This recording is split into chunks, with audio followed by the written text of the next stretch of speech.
There's a lot to unpack there. Number one, my apologies for the faces. My husband always says I don't have a poker face, and I guess that is coming out right now. Look, to start, I have spent quite a bit of time with Donald Trump. I think the best way to describe him is authentic, right? He is a real human being, and with that comes jokes you may not like. You may witness a few actions you don't like, but he's so jokes. Oh, the good old hee-hees and the good old ha-has and the good old, knee slappers, right? So when he says, Haitians are eating the cats and dogs, that was a joke, right? In the aftermath of him stating that blatant lie, there was Haitian people in Springfield literally scared for their lives. But hey, they just didn't get the joke, right? So I'm not going to even lie. Like, this hour and 6 minutes and 56-second video of Piers Morgan and these other individuals that we're going to be watching was hard to watch. So we're going to watch like one of the major, conversations they had, because I don't know. I seriously don't know what's going on with people. Like, I feel like there is a mind virus going on. Like it has to, because it feels like more and more individuals are like, falling in line is not even a credible phrase to say anymore. Like, people are genuinely forgetting the past, evidence, like statistics, numbers, history, like all of it, and just like living in this alternate reality that I didn't get the memo. So I feel like I'm genuinely the crazy person watching this. And it's like, it doesn't matter, what articles we pull up. It doesn't matter what videos we reference. It's like, oh, but it doesn't matter because X, Y, and Z, my feelings, the vibes, And watching someone like Anna, okay, I was hoping and praying that I know she's trying to do this whole, like, I bring my friends, you bring your friends, and we can all be friends type thing. But like, she's forgetting her friends. You know what I'm saying? Like, it's why. And why? And I'm asking why. But let's take a listen. Let's take a listen. And once again, we don't need these black bars, but like, let's just listen. Jesus. How do you feel watching Trump there, having done 4 years, very controversial, very polarizing? Then he lost 4 years in the wilderness, at least 2 of which we all assumed he was dead and buried politically. And now, after the most extraordinary year, where people try and jail him, they try and kill him, and so on, he emerges with this thumping victory, and he's back there today, becoming president again. What do you feel about this? Well, first of all, the throwing me out of the media establishment is part of the repudiation that people have with what's been going on in America. It's why Trump is back. The establishment throws me out because they're so desperate to get him, right? And then that's just the beginning of Trump derangement syndrome and the beginning of crazy. And then it gets crazier to where we are now. Trump sees this opportunity and he absolutely sticks his foot in it. I think people are relieved in a major way that Donald Trump stood up to what this giant wave of progressive liberalism that was killing us. People were becoming silent liars, Piers. Silent liars. Okay, continue. They were afraid to say how they truly felt because, you know what? You could get fired. So if I was Pierce, I would probably jump off a building, slip my own while jumping off. If I was Pierce. But let's just say if I was Pierce, okay, I would ask, some basic questions, like this is a debate. So sometimes asking basic questions is allowed, Pierce. Okay. Can you explain what kind of questions or what's being said that will cause people to lose their jobs? Because if they want to say racist things or homophobic things or, anti-Semitic things, like, then yeah, I mean, you might lose your job for that. I'm sorry. You don't get a pass. You don't get to just say what you want without repercussions.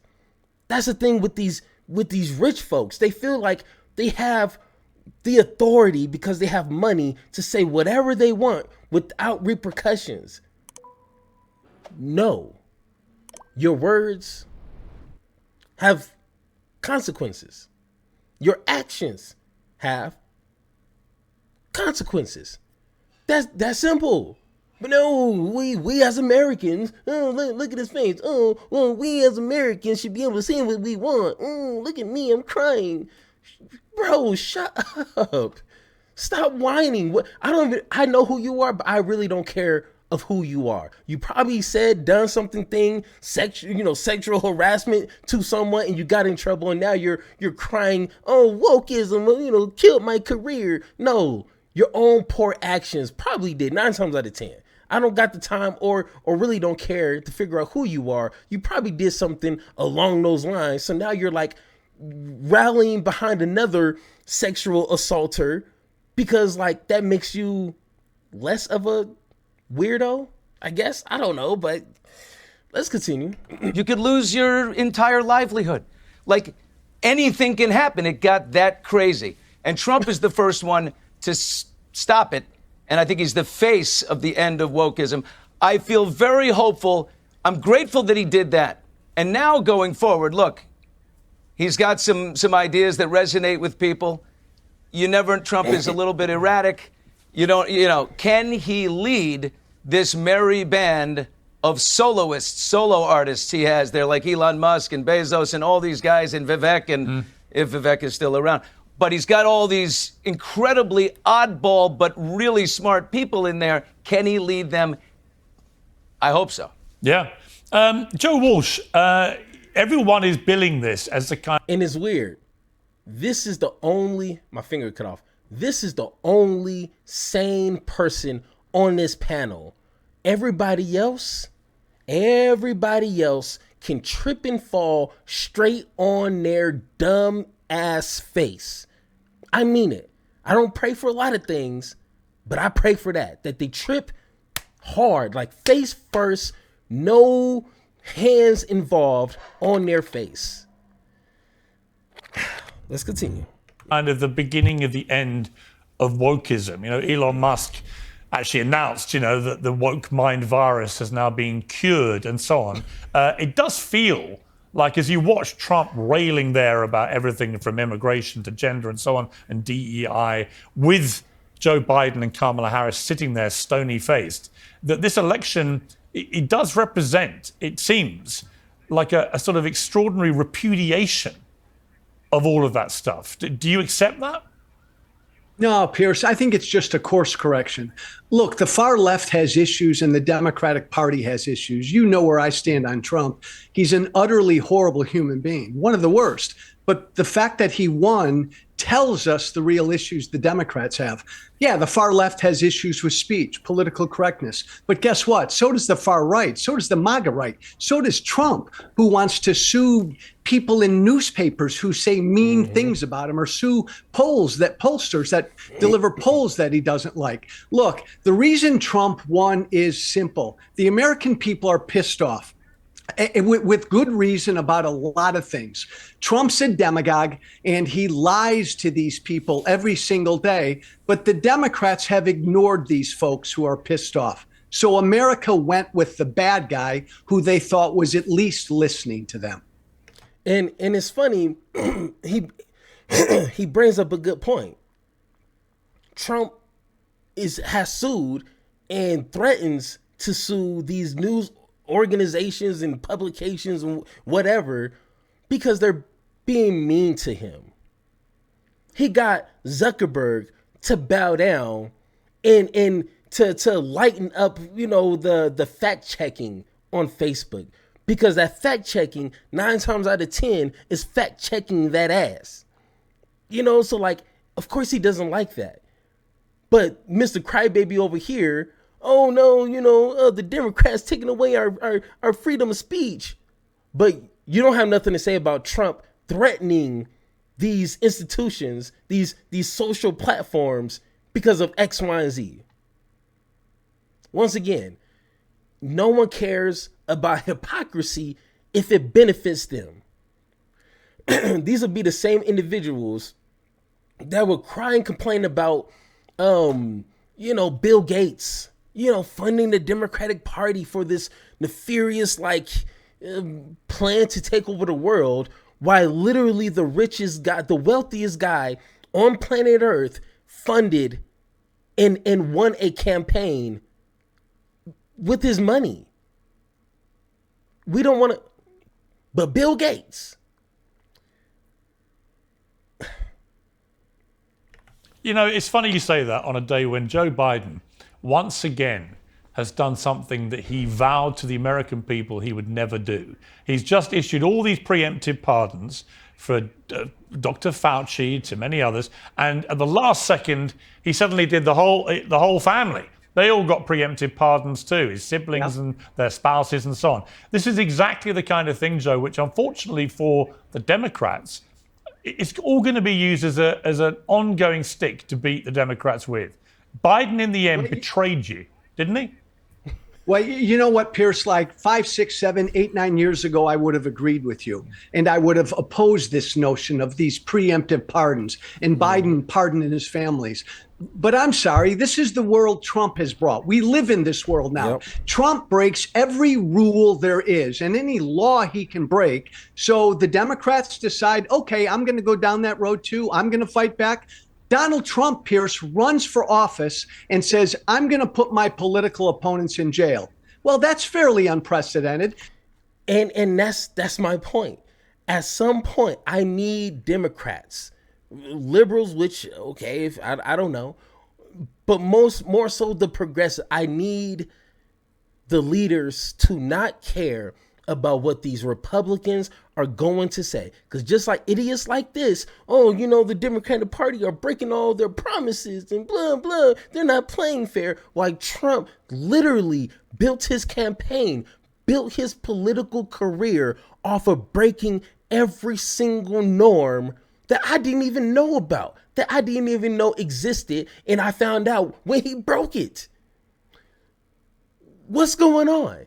People were mad at Michelle Obama for not attending Trump's inauguration, but Trump didn't attend Biden's in 2020. Oh no, but the Democrats, they're breaking all the norms. I don't care. I don't care if Joe Biden pardons all of China. It would be funny, actually. I don't care. I don't want to defend a position that other Republicans are not going to answer to when their own party breaks every single law ever. I don't care. You lose caring points from me. But that's what they do. But Joe Biden, he pardoned. Well, guess what? Donald Trump literally tried to cause an insurrection and create fake documents to overturn an election that he lost.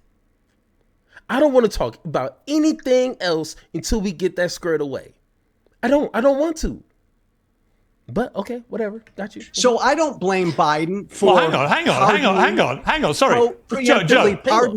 Just to be clear, in his speech today, Trump said he wasn't going to do that to his opponents, but he reminded the world that that's exactly what his Democrat opponents have spent the last year trying to do to him. Pierce, you and I will over he said alcohol. He was going to rebalance the Justice Department.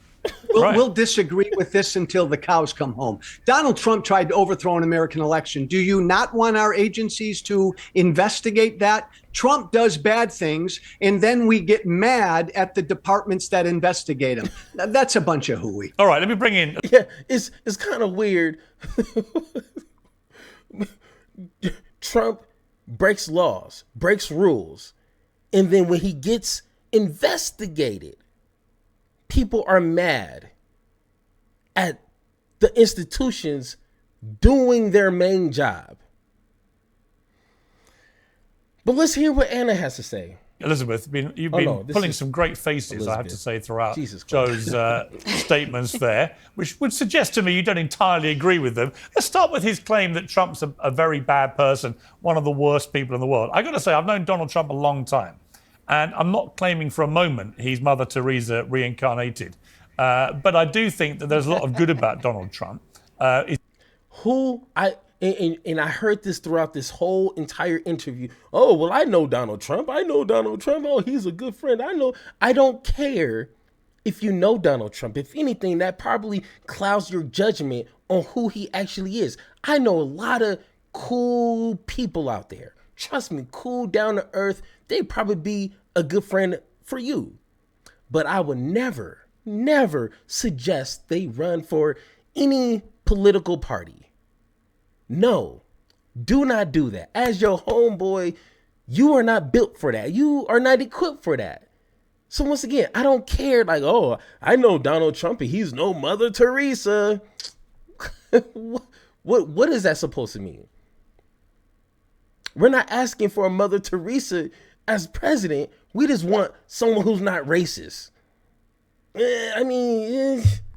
Can we please get that? But no, I guess not. Whatever. He's a very loyal guy, as many people will attest. He can be very funny. He can be very human. He's a very good father, from everything that I've ever witnessed to his kids, a very good grandfather, and so on. There's a long list of things which, if you were being dispassionate about it and fair-minded, you would say, actually, Trump can be a pretty good guy. There's another side to him, which we all know, which can be more complicated.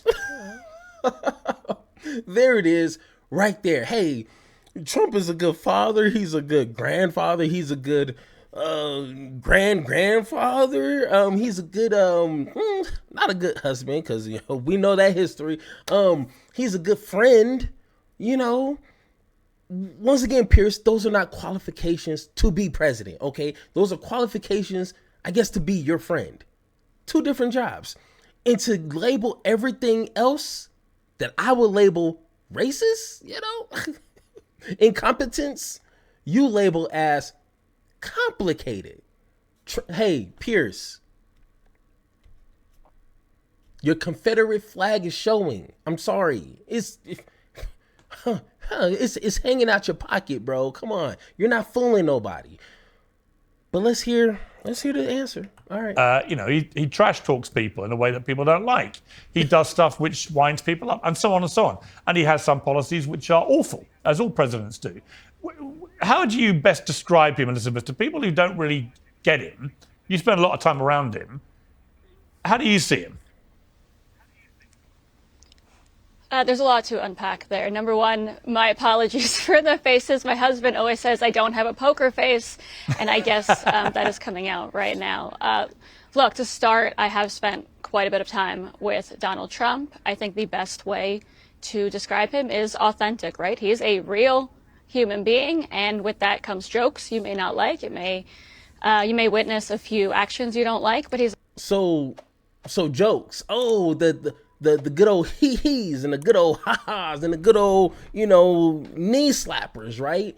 So when he says Haitians are eating the cats and dogs, that was a joke, right? In the aftermath of him stating that blatant lie, there was Haitian people in Springfield literally scared for their lives. But hey, they just didn't get the joke, right? But when he said Mexico is sending all their rapists and murderers, that was just a good old joke, right? Just one we just didn't get. It just flew right over our heads, right? Or when he said the far left are the enemies within, and if I have to, I will use military to deal with them. That's a good old joke right there. He needs to go on a Netflix special with all these amazing jokes, right? Like, hey, I just didn't get it, right? Because I guess I'm not a comedian and I just missed the entire joke. Okay, great job. Great excuse. He's also real. He's honest. He tells the American people how he feels. He says it like it is. And Despite what anyone thinks about him, the American people obviously disagree, right? Because he just became the president of the United States. So you can call him every name in the book, but millions of Americans obviously disagree and just decided he should be president of the United States. No, Donald Trump is a racist. He's a bigot. He's a con man. And the people who voted for him, I said this once, I'm going to say it again, either hate themselves, they hate other people, or they don't care about nothing and they just care about themselves. Greedy individuals. Those are the only people that voted for Trump. Right there. So yeah, I guess they don't care if I call them a racist, because 9 times out of 10, they're probably racist themselves. That's simple. States. So I think that's where we can leave that.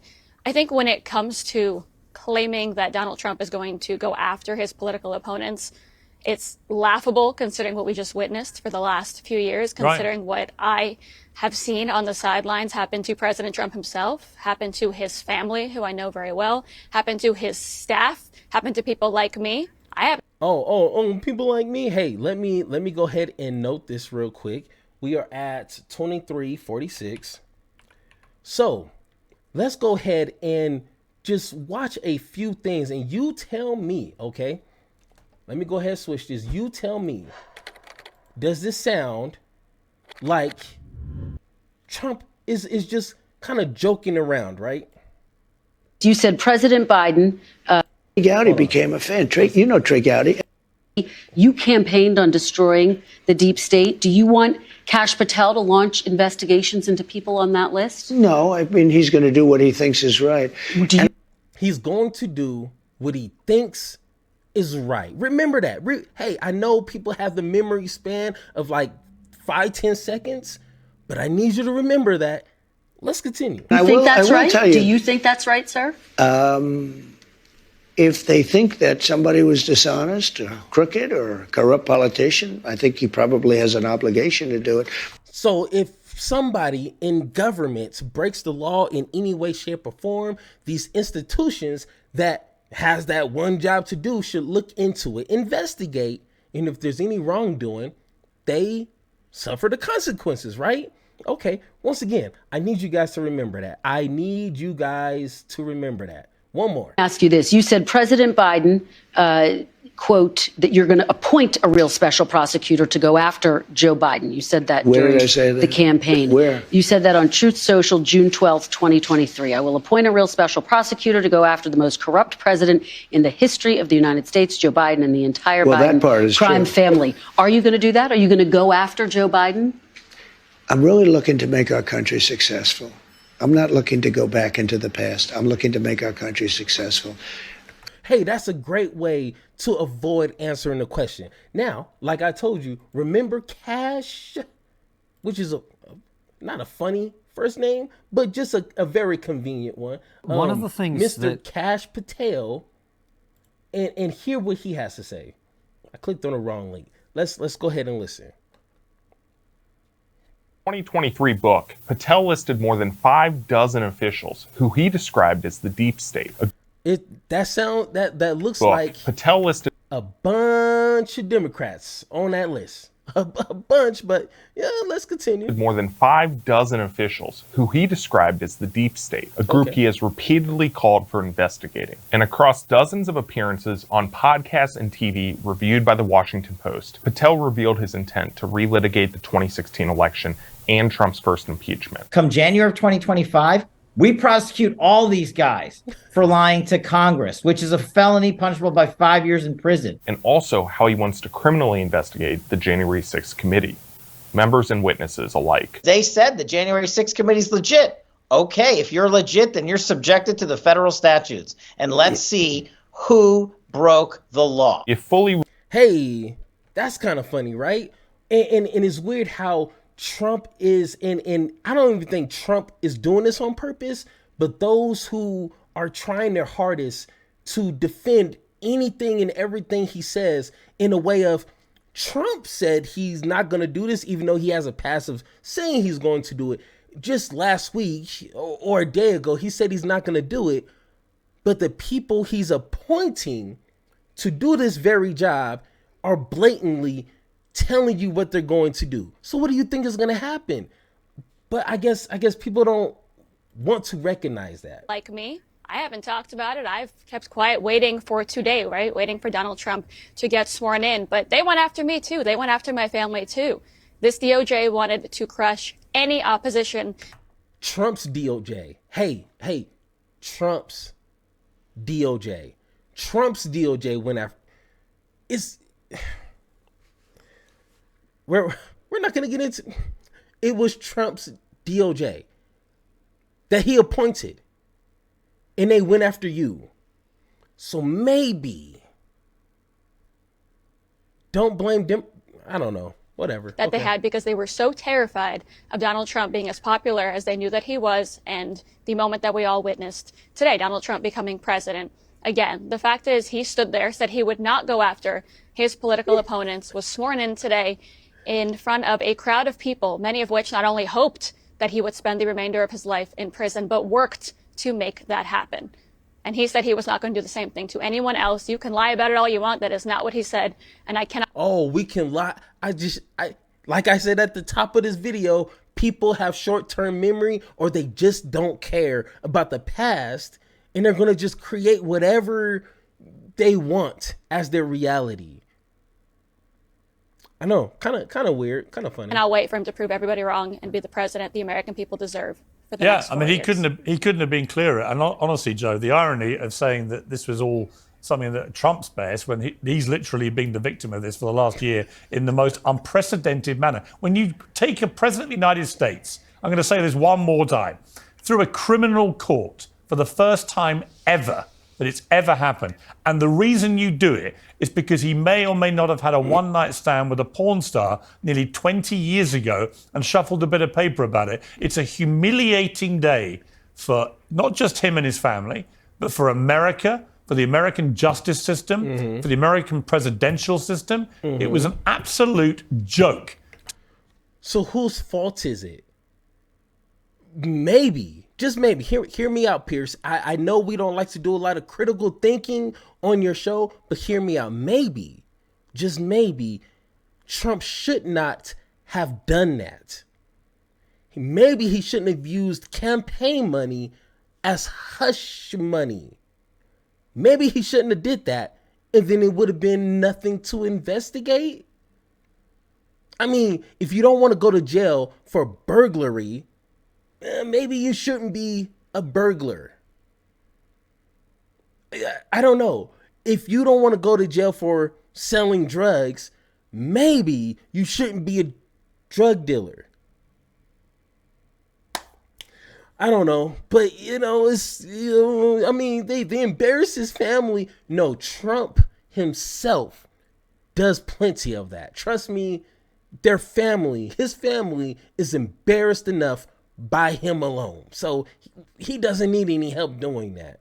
To drag Trump through a criminal court for such a pathetic and petty case like that. And if that had happened to a Democrat, by the way, you'd have all led the charge of how outrageous it was. What about Bill Clinton?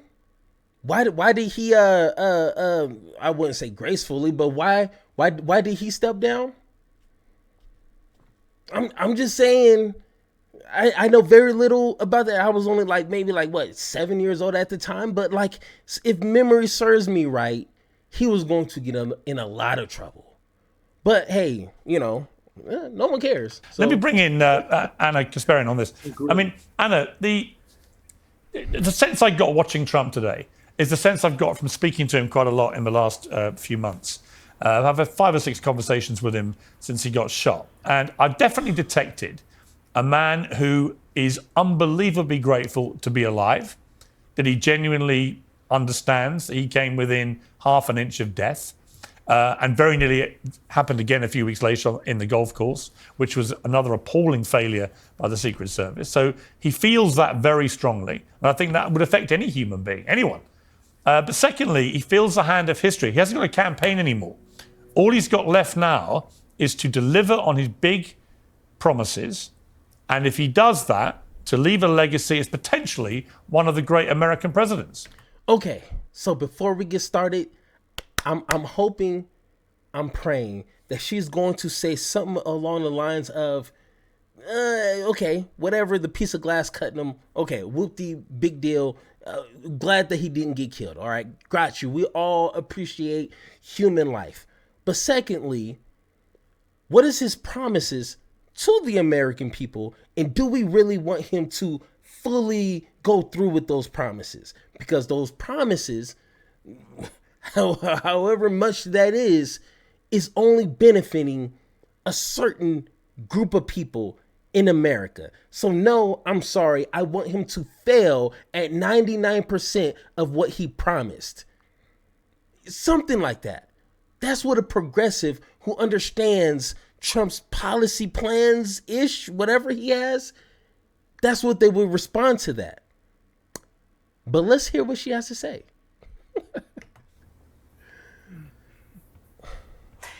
I mean, I hope your interpretation is correct. I mean, obviously, being the target of an assassination not once but twice is a traumatic situation to experience, and maybe it changed him to some extent.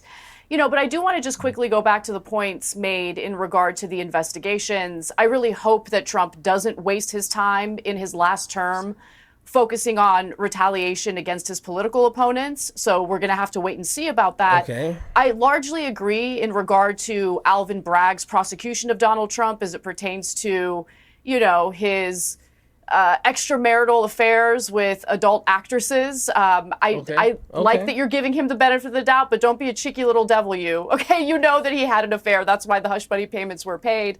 But I think that investigation and prosecution really paled in comparison to the classified documents case and the attempt to overturn the 2020 presidential election. Okay. I think the timing of the prosecution by Democrats in those two cases were very much political, and that led to empathy toward Donald Trump and actually helped him garner more support for this election.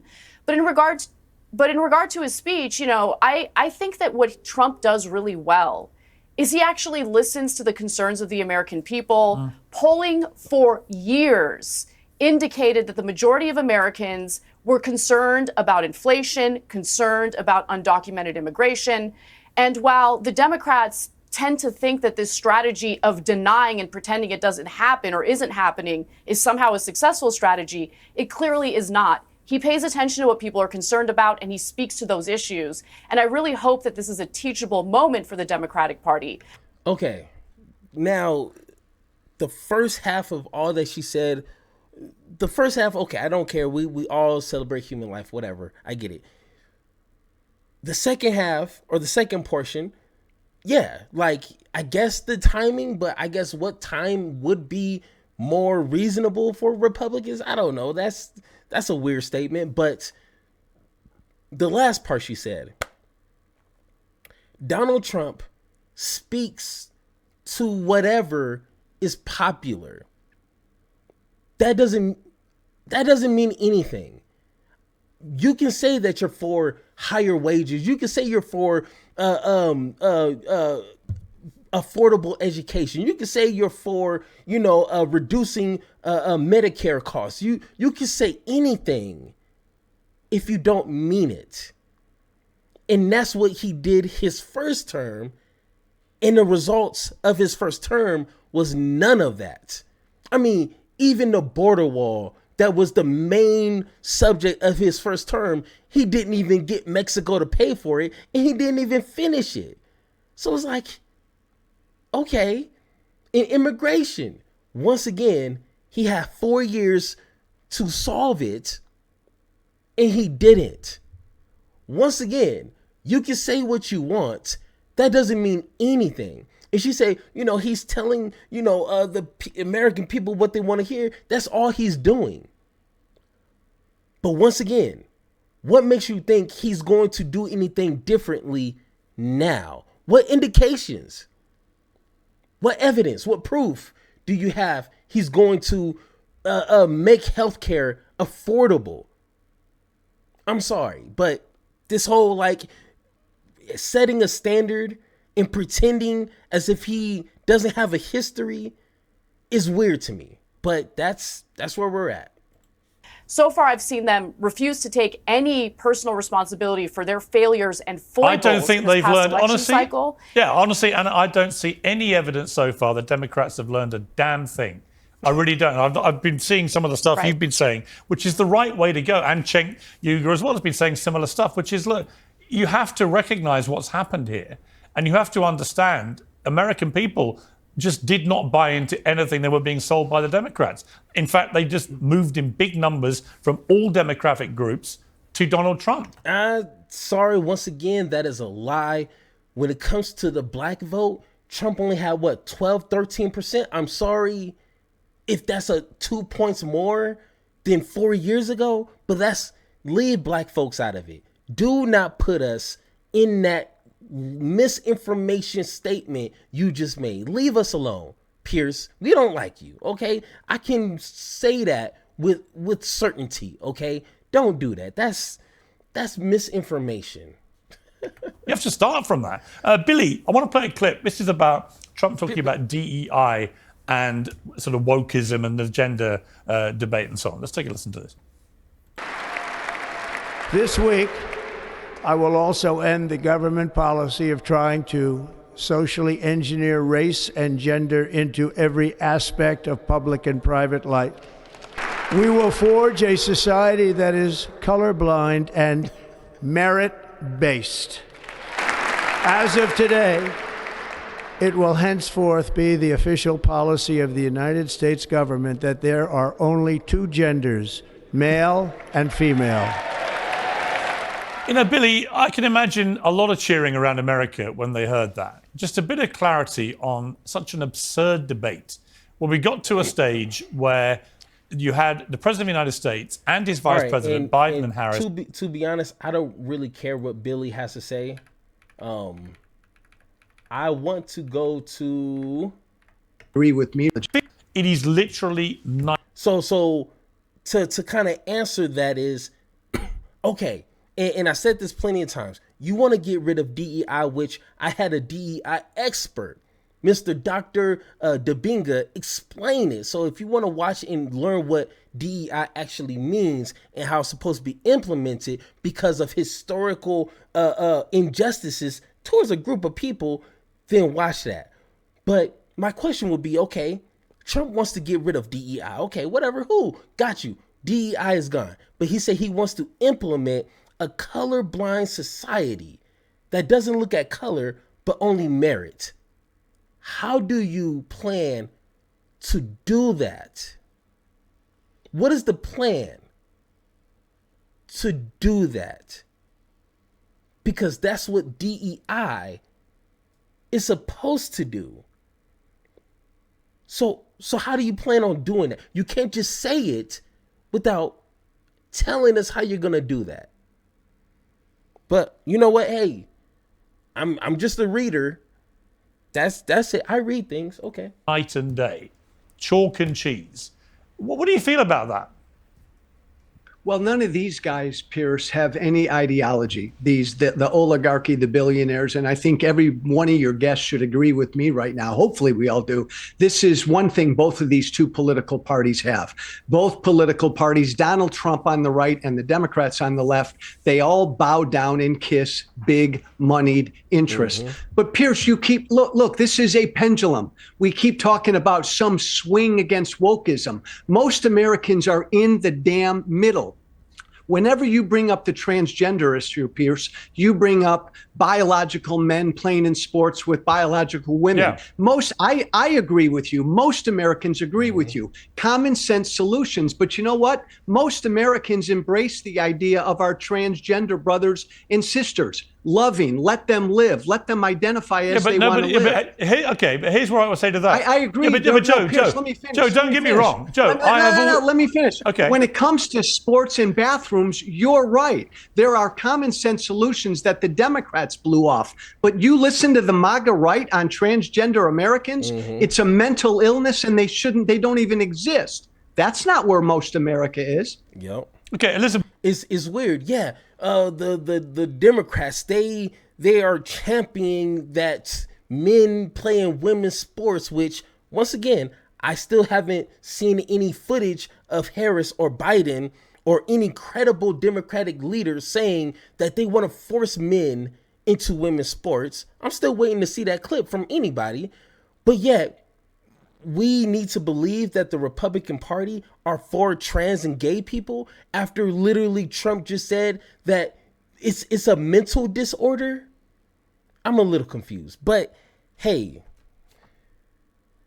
like I said, I only have a certain tolerance of BS each day, and that is pretty much my cap right there. If you guys want to hurt yourself by watching the rest of that, please do so. But when it comes to people having these conversations, it is not rooted in reality whatsoever. And they just make up things as they go.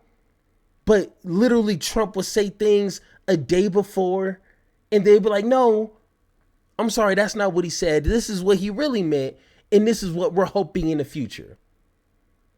Guys, we need to do better. But once again, if you agree or disagree with anything I said in this video, let me know in the comments down below or hit that Discord button so me and you can have that one-on-one talk. And like always, let's have that conversation.